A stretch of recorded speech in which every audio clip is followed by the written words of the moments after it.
Hello and welcome to the Only Endometriosis podcast you need, and to this special series where I walk my own recovery path in real time with you.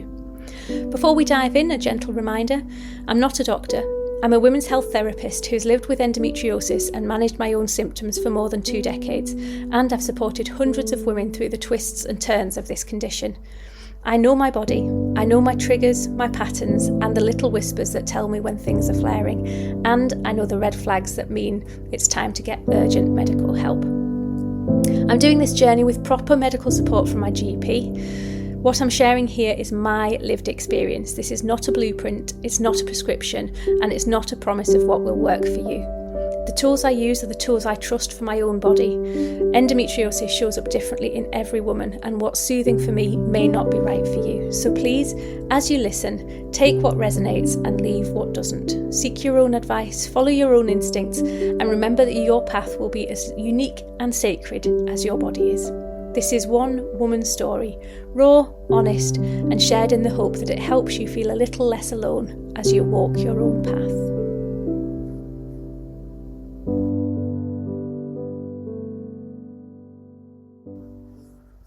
Hello there and welcome to today's episode.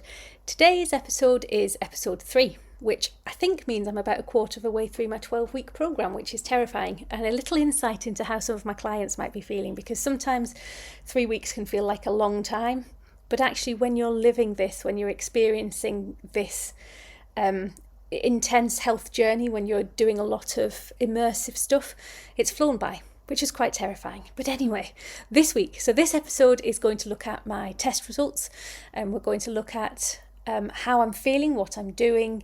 I'm going to try and link it to other client examples, and we're going to finish, as we do every week, with setting out my intentions for the coming 7 days.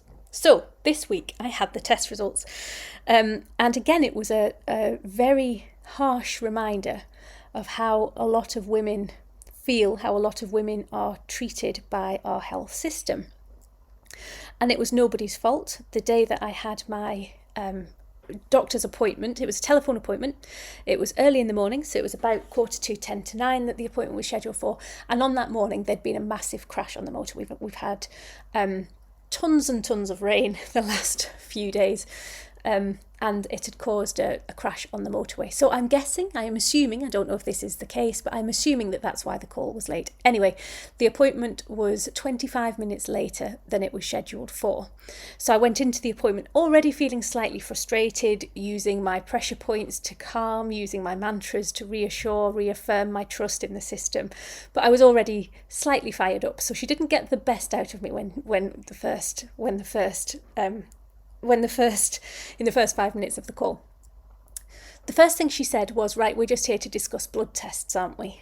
So I then had to set her straight that actually it wasn't, and this is where she didn't get the best of me, it wasn't just the blood tests that I was asking for, it was the results of the blood tests, it was the results of the scans, and it was the results of the smear test.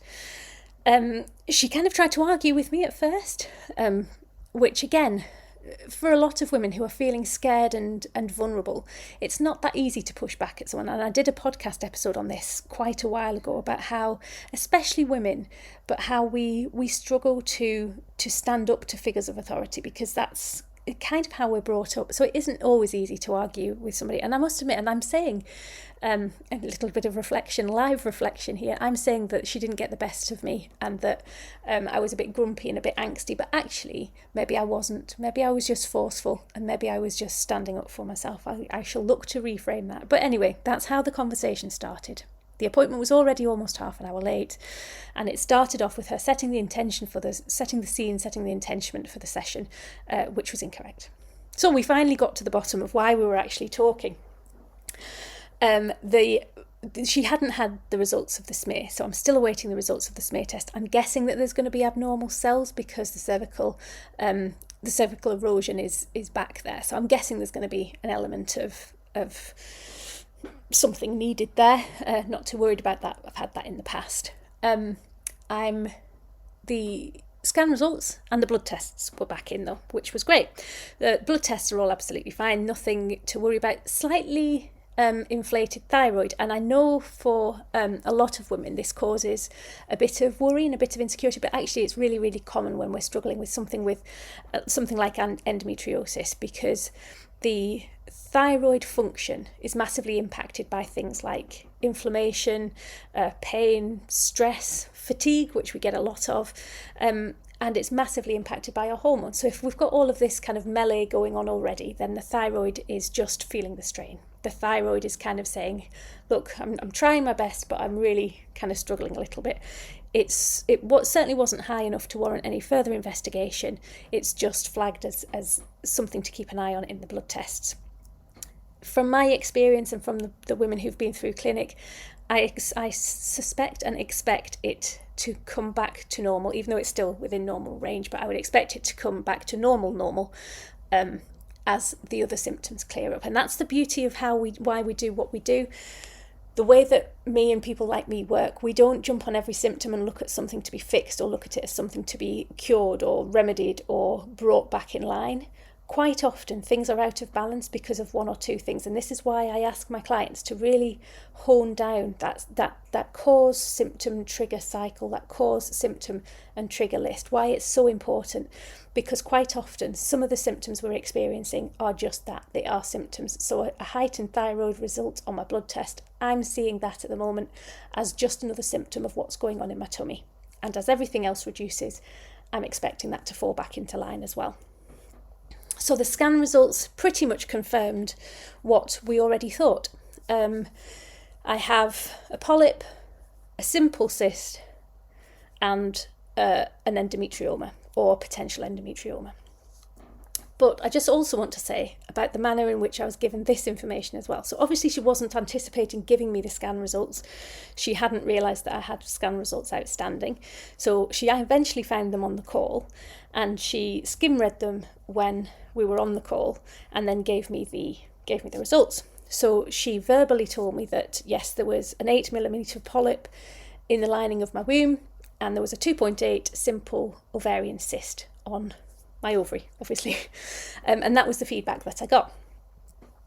Okay, that was kind of what I was expecting, but I was a little bit confused because that doesn't explain the sonographer or the radiographer's description of a fluid-filled, a lot of fluid around my ovary. In fact, when I asked her about that, she said there was no fluid. It even said on the scan result that there was no free fluid around my ovary. I was like, okay, well, this is what the sonographer said. This is what I was told at the time. And she said, well, she categorically said there's no mention of anything this. It's simply a simple cyst and a polyp. So I will refer you to gynecology to have a look at that, but it'll just be a routine referral. And I've kind of simplified that, but the conversation was very kind of, I wouldn't say heightened. Again, I'm putting emotions or descriptive words. Can't remember the word for a descriptive word. That's ironic. But I'm putting them. Maybe I was just assertive. Maybe I was just empowered to be my own advocate. Maybe it wasn't as confrontational as I think it was. And I did apologise at the end of the call, and she said there was nothing to apologise for. I'd been perfectly polite, and I was right to say what I'd said. So. For those women who worry about being assertive and worry about being their own advocate, it isn't easy, but it can be done, even though you worry about it for hours afterwards, if you're anything like me. So let's I haven't finished this bit of the story yet, have I? Brain fog's real still. So the rest of the story.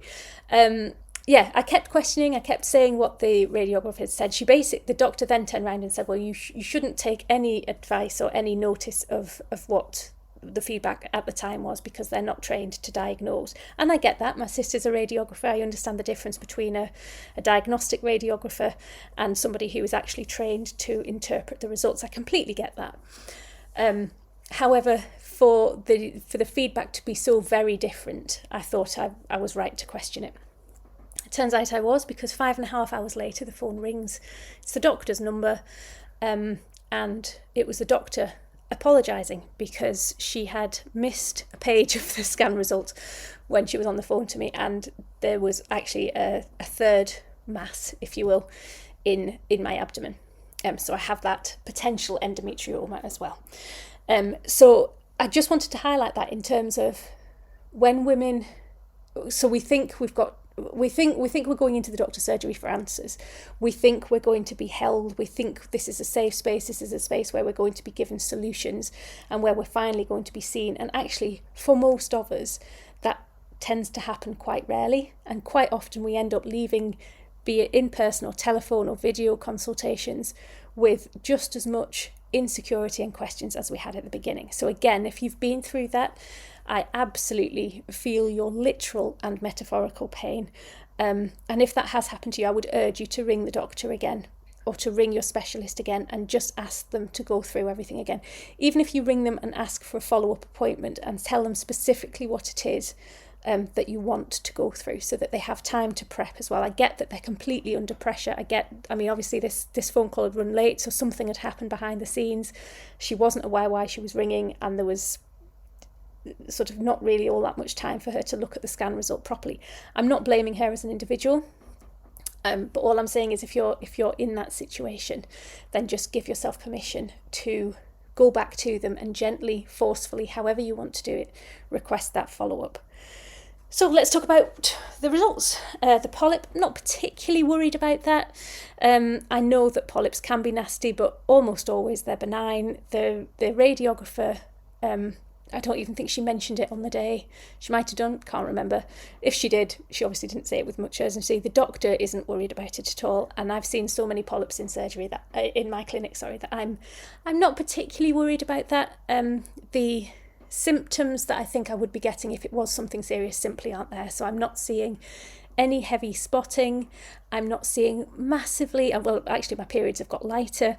I'm seeing more pain, but actually that comes with the other stuff that's going on, and a benign polyp anyway. So anything that would be kind of the red flags for me, I'm not feeling. So again, I shall go to the gynecology appointment when the referral comes through with an open mind, but I'm not particularly worried about that.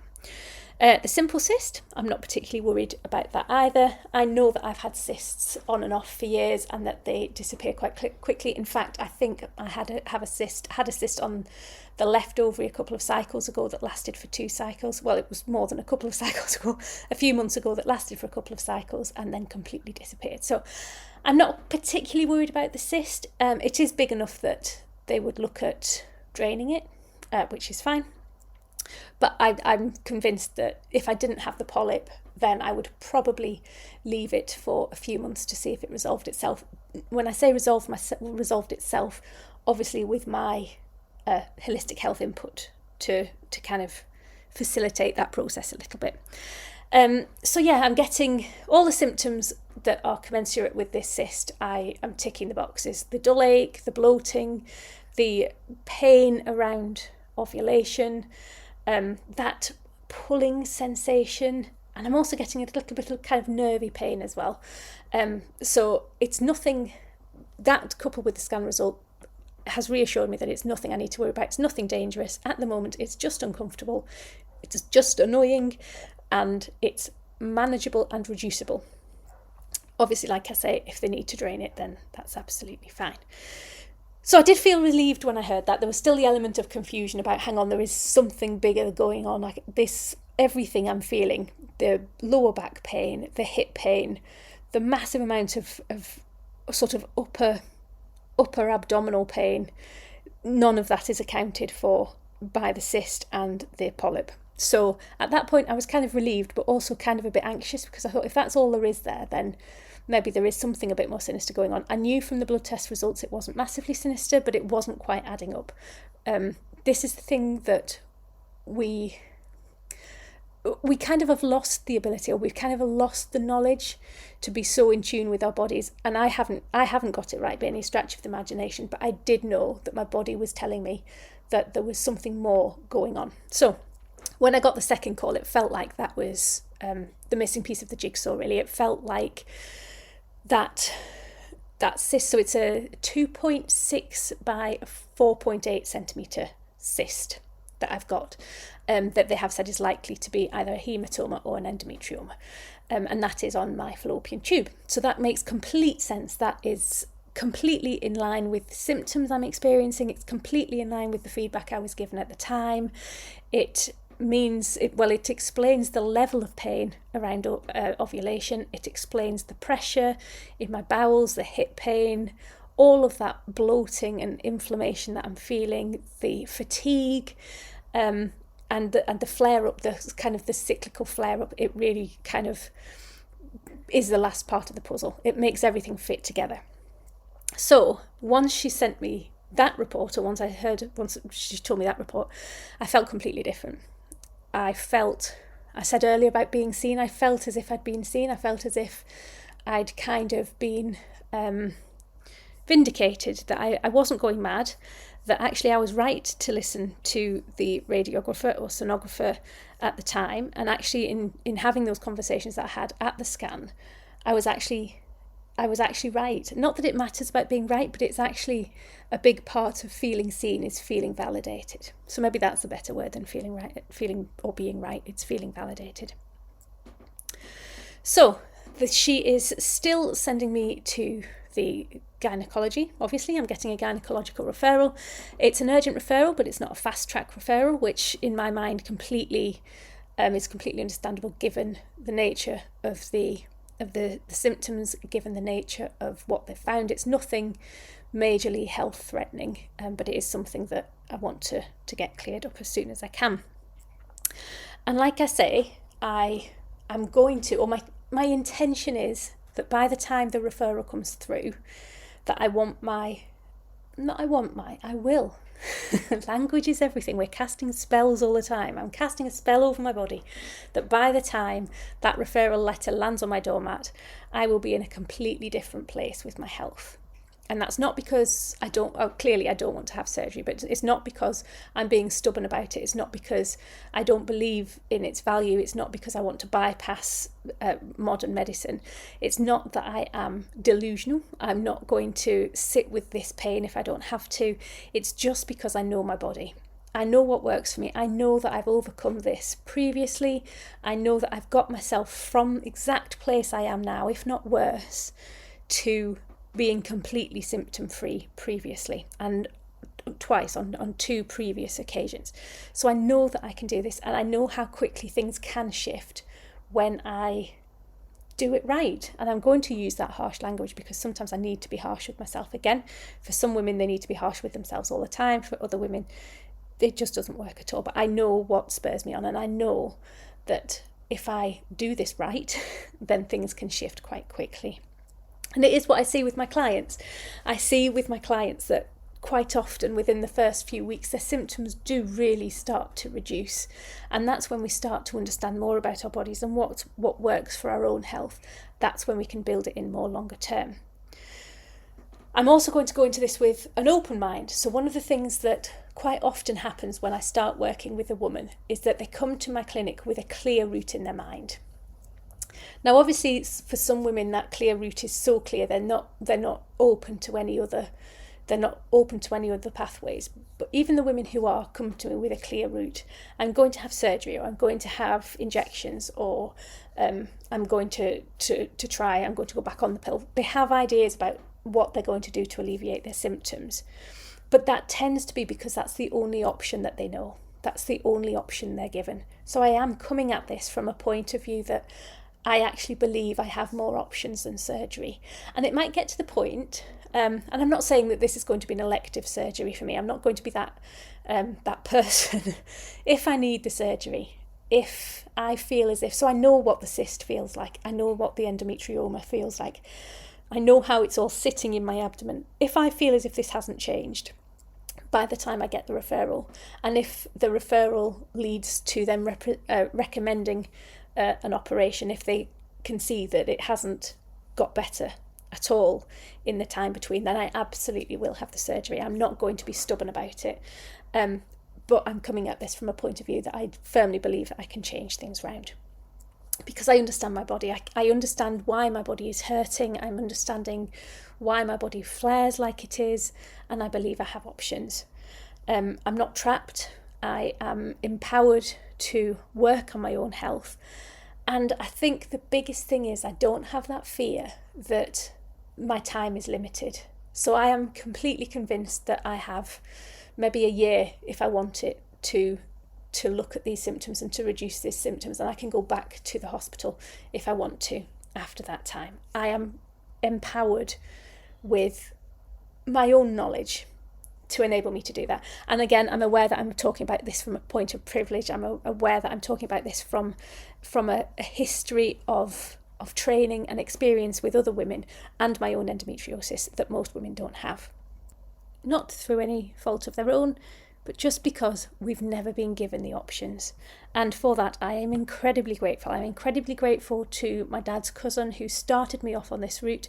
I'm incredibly grateful to the lady who I went to for my first Reiki treatment, and I'm grateful for all the people who've supported me on this journey all the way through, because actually it's them and their small words of encouragement that have really built me into this place where I finally feel as if I have almost complete control over my health. So if I choose surgery, I will choose surgery beautifully and confidently. If I continue on this blended approach, then I will do so because I genuinely feel it's the right thing for me to do. I'm guessing that I will need surgery for the endometrioma or the potential endometrioma, because they don't tend to disappear by themselves. They can do, but it's very, very rare. So I'm guessing that I will need surgery. I'm guessing that I won't need surgery. I'm thinking that I shall possibly need a small procedure for them, just to drain it or just to remove it. But I'm not certain. I'm not anticipating that they're going to be recommending anything. I don't think I'll need any kind of ablation surgery or anything like that, because I think, given how I wasn't anticipating that there would be 2 cysts, and I wasn't anticipating that the cysts would be as big as they are. So in my mind, these cysts and the size of the cysts are what's causing all of the pain and all of the inflammation. So I'm thinking that all the things I'm doing to reduce that simple cyst, to try and eliminate it if I can by itself, it may reduce the endometrioma, but it definitely will reduce all of the pain, the inflammation and the ickiness in my abdomen generally. But we'll see. I might be very, very wrong. And as for the polyp, I've no idea. They might decide to take it out. They might want to test it. I shall put myself in the hands of the gynecologist when it comes to that one. So next week, I'm feeling way more positive, actually. I didn't think that it would impact me that much, and it just goes to show how a little bit of clarity, a little bit of factual support can actually make so much difference. So I now know what I'm dealing with. My symptoms since then have, again, got better. I'm not kidding myself to think they're better. I'm still in that lull. My pre-bleed cycle, my bleed is due to start, I think, in a week. So I'm guessing that the coming week will see an increase in some of my symptoms again. So I'm gently getting ready for that, gently preparing for that. I'm still not going to do any formal exercise. My body isn't ready, especially not now I know exactly what's happening down there. My body just isn't ready for any running or anything like that. But the movement every hour will continue, the qigong, the light swaying, the line dancing in the kitchen, which I have to say I'm thoroughly enjoying, and the drinking the fluid, drinking 2 litres. I might even try and do 3 litres this week, because now again I know how much, what's exactly happening down there, exactly the level of the cysts and things. I might actually up that water intake, because I want to make sure that things are flowing gently through my body. Listen to my body, listen to what it needs, what it's quietly asking for. I'm going to deepen my mantras around control and trust this week. Not necessarily going to go any deeper with the deep healing, the stuff that I hadn't let go of. I'm just going to continue doing what I've been doing this week, because I don't feel the time's right to go even deeper with that. I think that's going to come maybe week 5, 4, 5, 6, something like that. So I'm just going to more focus on the physical. In this time where my symptoms aren't flaring, I'm going to do a little bit of stomach massage. I did a little bit last night, and it didn't feel too bad. There was a lot of give. I didn't do it around the area where I know the cysts are. Should really point that out. I left that completely alone. Just gave a little bit of Reiki and gentle qigong and a stomach massage around the areas of inflammation where I know there aren't any cysts. And it's feeling slightly tender. It's feeling a little bit bruised this morning, but the bloating has gone down a little bit. So I'll continue with that. I'll ask my body what it needs. I'll listen to my body. I'll take note of the areas of pain and inflammation and show it a lot of kindness, reminding myself this is a slow process. This is about healing. It's not about fixing. I do feel positive. I feel relieved, and I feel empowered.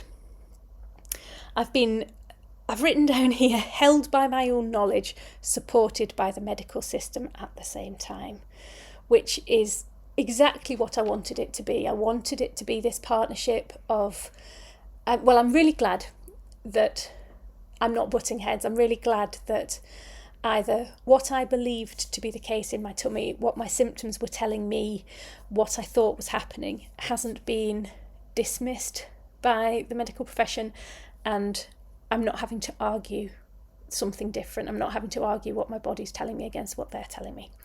So this is exactly as it should be, working in harmony with modern medicine as and when needed.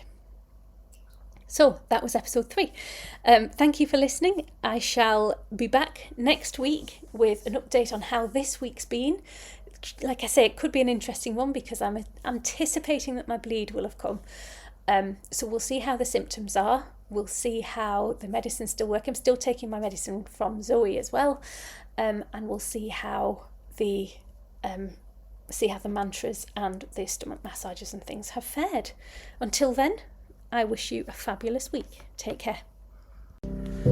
Thank you very much for listening to this episode. I hope that it's helped and at the very least have given you hope and some solace that you're not alone in your own endometriosis journey. I'd like to thank Chris Collins for my theme tune. It's called Kindness, which I thought represented exactly what I wanted to walk this journey with. If you would like my help, if you would like any more information on my services, then you can check out my website on halcyonwomenhealth.com/women. And if you would like to take advantage of my free symptom tracker and a discount on the endometriosis workbook, then you can find that in the show notes. Thank you for listening.